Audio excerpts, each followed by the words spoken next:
May 7, 2025. A deafening silence in South Asia is shattered by a new kind of war. Not the roar of tanks or the scream of fighter jets, but a swarm of drones buzzing overhead, laser beams slicing through the skies, and unmanned missiles striking with surgical precision.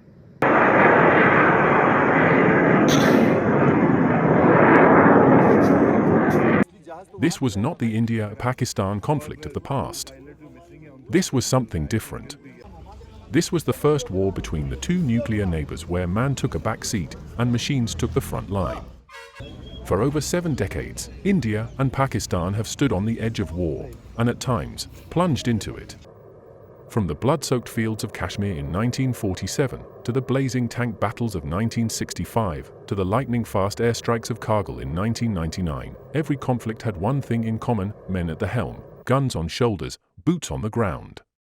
But May 2025 changed that forever. It began with a silent predator.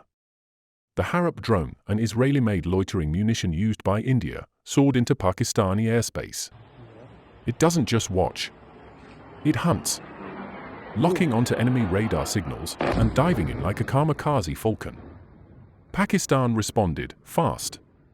Hundreds of Turkish-made Sungar drones, small but lethal, lifted off in automated swarms. Some carried machine guns. Others dropped grenades. Most aimed not at soldiers, but at systems. Air defense batteries, power grids, runways. In 48 hours, both sides unleashed what some are now calling the world's first AI-enhanced drone war between nuclear powers. But it didn't stop there. Under Operation Sindoor, a calculated, standoff strike using BrahMos cruise missiles and French Scalp missiles. Their targets? Pakistani airbases and radar hubs deep inside the country. The response? Precise, furious. Pakistan fired volleys of cruise missiles. And to tip the odds, they reportedly launched a cyber offensive, Operation Bunyan-ul-Marsus, targeting India's military communication and air defense systems. Suddenly, war wasn't just on the ground or in the sky. It was in the wires. In the code.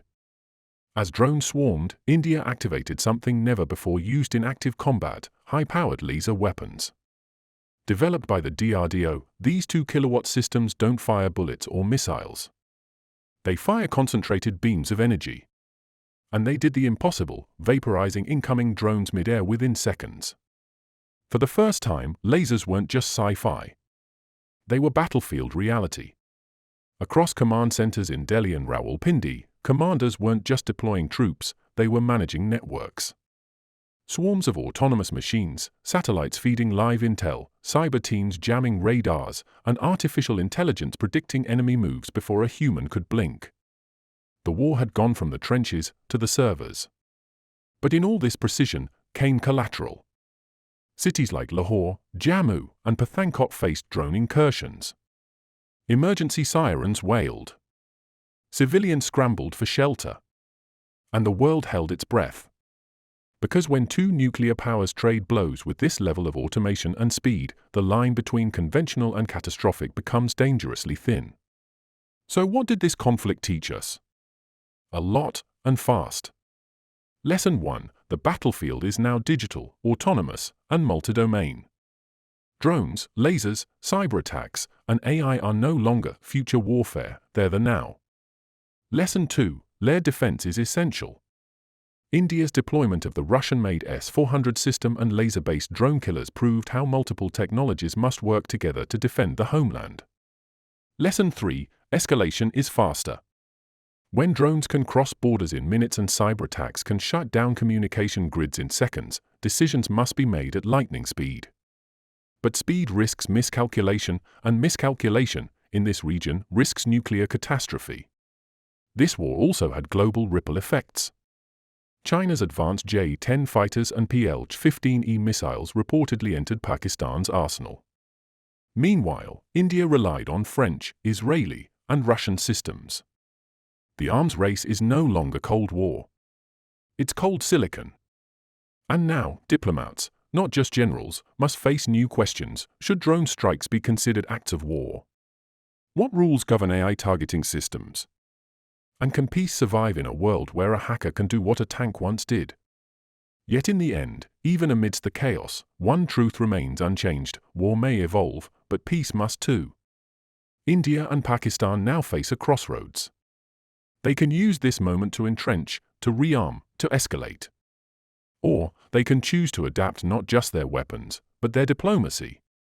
Set up hotlines for unmanned encounters. Establish no-go zones for AI weapons. Craft treaties not just for nukes, but for networks. Because if this war showed anything, it's that the battlefield of tomorrow is already here. And if we don't manage it wisely, it might just manage us. This is DRN News. Stay with us as we decode the wars of the future and the fragile hopes of peace in the age of machines. Don't forget to like, subscribe, and hit the bell icon to stay updated with frontline stories from around the world.